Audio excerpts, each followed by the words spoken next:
So it's been a while since I've been consistent in the gym. It's been like 2 months. So I'm about to change that and I'm about to get consistent in the gym again. And it really happens to everybody.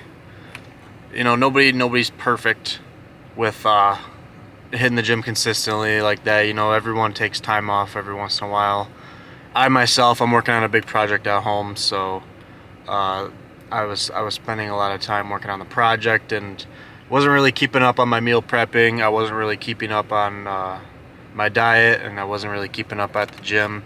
I mean, I was still going, don't get me wrong, but just not as frequent. It got pretty inconsistent. And you know what? 2 months inconsistently at the gym, that's not necessarily bad.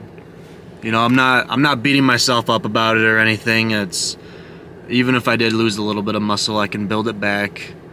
A lot of people don't know this actually, but if you take time off the gym, a lot of people don't know this, but if you take time off of the gym, your muscle memory cells will still stay in your system for a long amount of time, and it'll be quicker to build that muscle back up that you lost, and it can put you back into your place in a couple of months. Like I remember I tore my ACL and I was off the gym for like 4.5 months, and I remember I built all the muscle back in like a month and a half. So the fact that I took 2 months of being inconsistent and I did lose some gains, but I'm not really too worried about it. That was 2 months down the drain though, and then however long it takes me to build my muscle back, that also gets thrown into the drain. And I did lose some time, but it happens to everybody, so I'm not really stressing. But yeah, a lot of people don't know about the muscle memory thing, and that's when they just decide to quit, because they work out consistently for 4 years, they look great, insane physique, and then they take a year off the gym, they lose all of their gains, and then they think that they gotta rebuild that 4 years back, when in reality they could probably get their gains back in a couple of months. But they think that they gotta do another 4 years just to see that same progress all over again, and it's just not true. And this thing right here, it's not a New Year's resolution, all right? I understand it's January, but this is not a New Year's resolution. If it's in the middle of the year and you're gonna wait for the year to end before you start doing that thing that you've been thinking about, then you're wasting a lot of time right there, because you can always just start now. You don't have to wait for the year to end to start that resolution. Because, you know, if you want something, you should just go and get it. Whether it's working out, whether it's working 2 jobs, whether it's just starting anything, reading a book, something. It was on the back of your mind, so you should do it when it occurs in the back of your mind. You shouldn't wait for the year to end. So since I did take some time off, I do want to continue on with my comprehensive training. But the thing is I want to make some edits on it. So for now, I'm just going to work out normally. Like if I'm training arms, then it'll just be arms, triceps, shoulders, and then I just use whatever machine I see. But I'm mainly focused on my diet right now, so I'm actually punching that in right now as I speak. And you know what? I guess I'll show it to you. So for our cutting phase, I'm cutting weight right now. So what we got here is we got week 1, which is going to be 2,200 calories. We got week 2, which is going to be 1,700 calories. And then I don't know why that says week 2 right there, but that should say week 3, 1,200 calories. And then week 4, I'd be down to 1,000 calories. We're going to see how that goes. I don't think I'm actually going to go that low. I think I'm probably going to add some more milk into my diet. I don't want to, I'm like 6'3", so I don't want to be eating only 1,000 calories. I'll probably go a little bit higher than that. That's just something that I need to edit. These are just notes for myself, but I mean, if you can see it and understand, then awesome. But we're not really going to be focusing on like testosterone stuff. I mean, I could make a whole video about cutting weight when you want to keep your hormones in check, but in reality, as for right now, as in this place that I'm at, it does get expensive. So, and I did drop a lot of money on this big project that I'm building at home, so it's not really that big of a problem. You know, I'm only going to be cutting weight for like a month, and I'm still going to be eating healthy, don't get me wrong, I am looking into my diet a little bit. You know, like I'm keeping up on my macros. I want to keep my protein high once the weeks start flowing. And I did punch a little stuff into MyFitnessPal. Protein's mainly going to be the highest in my diet. And then I keep the fats and carbs around the same percentage. And then I keep my protein a little bit over. So maybe like 33% carbs, 33% fats, and then the rest is protein. And if you're just getting back into the gym, or even if you're starting, if you're starting in the gym, you're not gonna like what I say right now, but diet is just as important as training. We all know that. If you've been in the gym for a long time, then you know that. But if you're new to lifting, then diet is just as important as lifting the weights itself. Make your diet plan first with the macros, and if you have the money to go out and buy expensive foods, get foods that are high in nutrients as well. You want to be eating food that's so good you don't need to take supplements in the morning or in the middle of the day or whenever you take your supplements. If you're hitting the gym and you're doing all of this stuff and you're working out, you're gonna get those newbie gains regardless. So you can eat unhealthy, but there's gonna come a point where you're gonna plateau because you're not eating healthy. So it's important to incorporate an actual diet as well. And then, you know, a good start is like a high protein diet if you're cutting weight and if you're bulking up. For me personally, I do good when my fats are pretty high, but I also make sure I obviously incorporate my protein and my carbs as well. But man, seeing your ex at the gym, regardless of how long it's been since you've been together with this significant other, it's really all you need to get fuel for the next 5 years. You know, I saw my ex at the gym, and that just sparked that fuel back into me, which is good. It's always good to find a way to spark some fuel into, you know, pain is fuel, so it's good to hurt a little bit, you know. So today at the gym, I don't know what I'm gonna hit yet. I might hit I did legs yesterday, so we're not hitting legs. Arms I did hit recently as well. I hit that like the day before. So I'm either doing back or chest. My split is gonna be push, pull, legs, arms, not in that order, and then like 2 days off. That's what I'm gonna be doing. But like I said, I'm not thinking about that too hard right now. Right now I'm thinking about my diet. And then I'm gonna hit my gym session, and then when I get home, then I'm probably going to start looking into the hypertrophy training program that I'm making. And by the way, the program that I'm running is called a mesocycle. It's pretty much a workout made up into blocks. So you can just say like each week is a block, and then in a couple of weeks, that's like a big portion of your block, which is the mesocycle. And then if you do a couple mesocycles, then that makes one macrocycle. So, I mean, if you guys want a video on it, just comment below, and I will make a video on the training. It's very science-based lifting. So if you're into science-based lifting, if you don't build muscle lifting with like a dirty bulk, and then you just hit like a simple push-pull legs, and if you can't build muscle just from that alone, then you probably want to get into science-based lifting. And then also monthly challenges for my testosterone. Those videos are not going to stop. I'm going to keep those up too.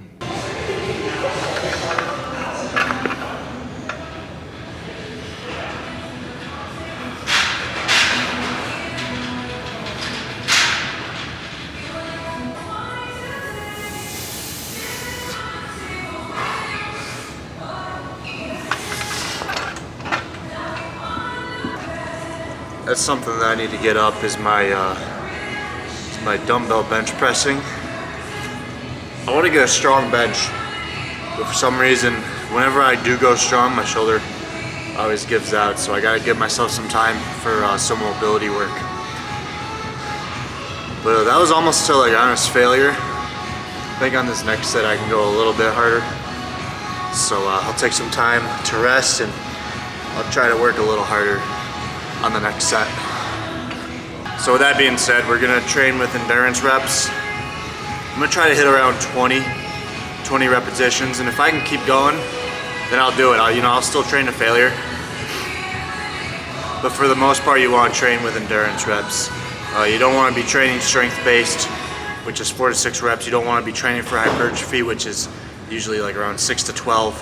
You kind of want to go high on your endurance reps on your first week back at the gym. So around 20 to 30 reps for the first week. Second week, you can go like 15 to 20 reps. Third week, you can go down to usually around 10 to 15. And then you can start training hypertrophy on that fourth week.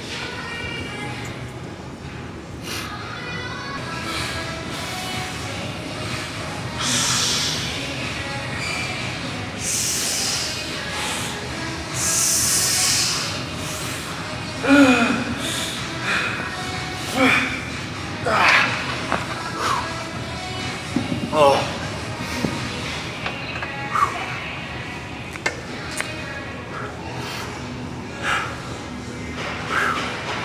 So even though I'm just back at the gym, I'm still training with pretty high intensity. I'm taking decent breaks. But when it comes to taking the actual set, I'm still going pretty intense. I finish it off with some lengthened partials just for like a split second. Maybe next set I can go a little bit longer on those lengthened partials. But that's the beauty of endurance reps. You can still train really hard with endurance reps. There's a little bit more psychological fatigue when you're doing them because it's a longer set.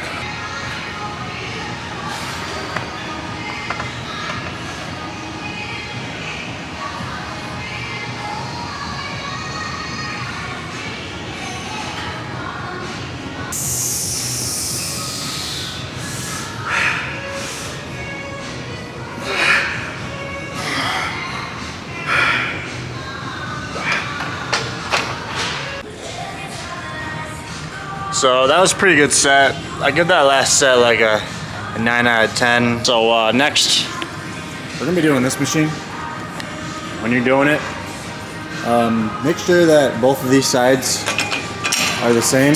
I know some gyms, there's more tension on one side of the handle compared to the other one. So just make sure that the tension is evenly distributed.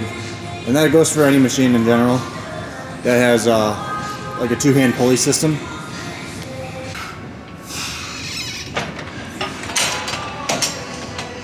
Yeah, see, I didn't really like how that moved. I'm gonna try using this next one.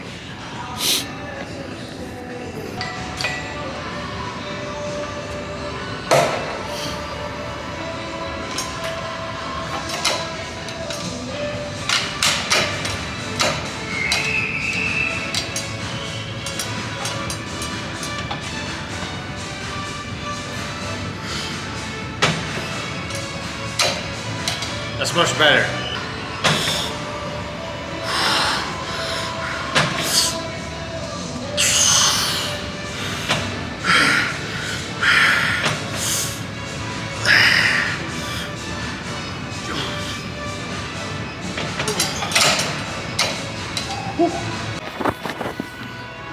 Okay, so we're gonna be training abs. We're cutting weight, we might as well hit some abdominals. So now my abs come in pretty good. I got some pretty good ab genetics, so I'm not really gonna focus on abs. I'm not gonna really use a lot of brain power to figure out what's best for my abs. In the future I will when I have time. But as for right now, I'm just gonna blast my abs and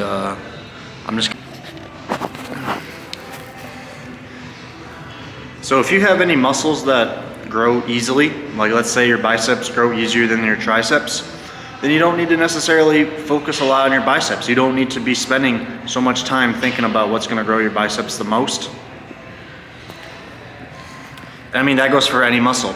And if you have good genetics in general, then you don't really have to do a lot of thinking about what's gonna grow your muscles. There's a lot of people out there that have really good genetics that can just start throwing weights around and they do really good. And I'm not saying that they're not working hard, because they obviously are for what they have created on their body.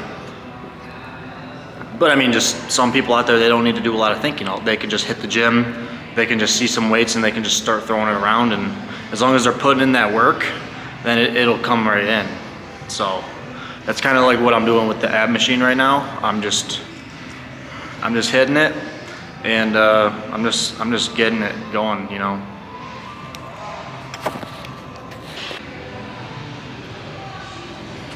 I think we're gonna start the timer for 6 minutes just to see where that takes us. So here we go. 5 minutes and a lot of change. That's actually what we're gonna be doing. So when I like training abs, I like to make sure I'm using constant tension. So machines like this will provide constant tension.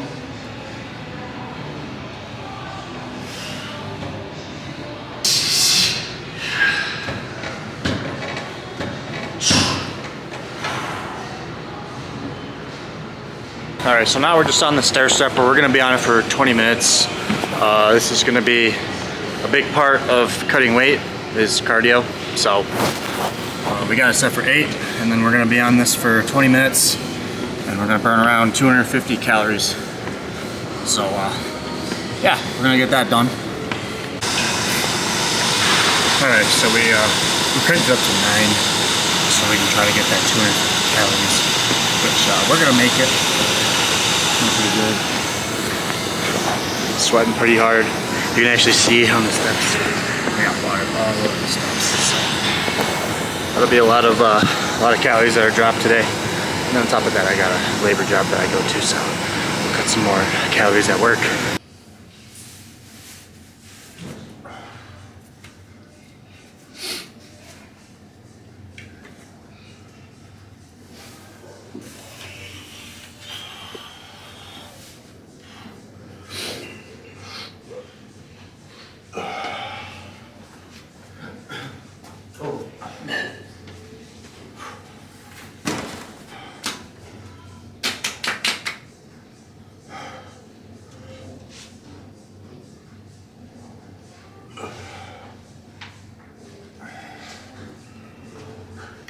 So that's what 2 months of not hitting the gym consistently looks like. But with that being said, it was a good workout. It was a good 2-hour session, which was definitely needed. Your sessions are going to be a lot longer when you're cutting weight, considering the fact that you're going to be doing cardio. So sessions will be longer, but that's where all the gains will show. So I don't usually do a physique check. I will do one once a month for all parts of my body, so my torso and my legs. But if you're doing it every single day, it's kind of a waste of time unless you can really grow muscle every single day. But realistically speaking, if you got bad genetics, then you don't really have to be checking out your pump every single day. You can check it like once a week. For me personally, I do once a month. I mean, I'll look at myself in the mirror when I'm getting in the shower and stuff, and you know, I will admire myself a little bit from there, but I mean, who doesn't do that?